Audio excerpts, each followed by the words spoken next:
مونږ ټول دا غواړو که نه چې الله زموږ مرسته وکړي هر یو دا غواړي او سهار ماښام دا سوال هم کوو چې الله زموږ مرسته وکړه یو طریقه دا ده که غواړي چې الله سره مرسته وکړي د خلکو حاجتونه د مسلمان نه سخته لرې کړي او یقضي عنه دینا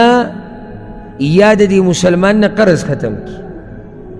او تطرد عنه جوعا یا تې لوږه ختمه کړي څو کارونه شو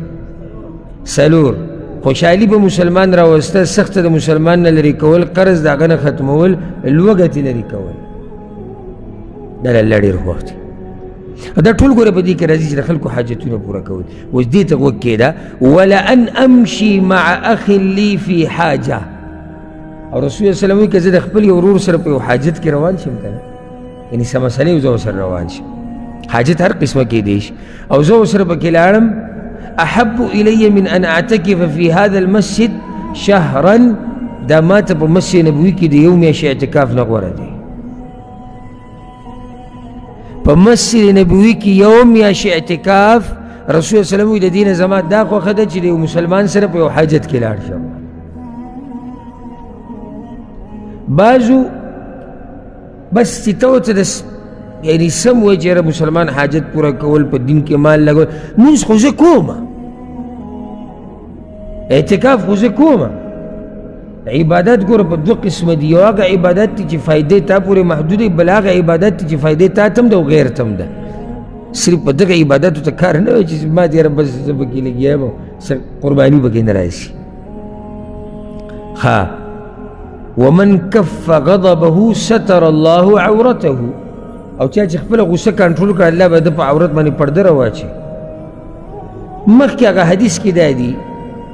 ومن مشى مع اخیه فی حاجة او څوک چې د خپل ورور سره په یو حاجت کې لاړ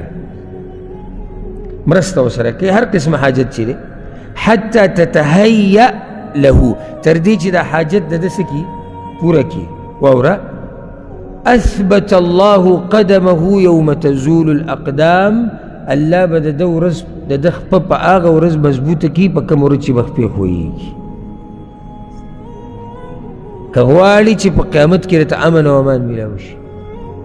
او که غواړي چې خپه دې په پل صراط مضبوطه ولګي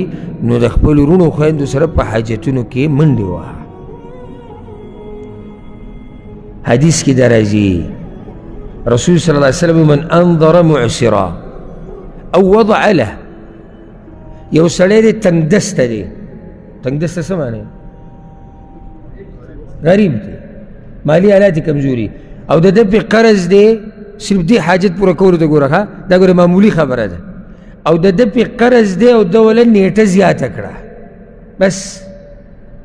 صرف نیټه زیاته کړه یا یې تیس برخه د قرض ماف کړه اظله الله یوم القیامة تحت ظل عرشه یوم لا ظل الا ظل الله به د قیامت په ورځ د خپل عرش په سوري کې ودرېږي دې سړي له به ځای ورکوي که مسلمان سره ودرېږي او حدیث کې دا راځي دا واوره مونږ ټول دا غواړو که نه چې الله زموږ مرسته وکړي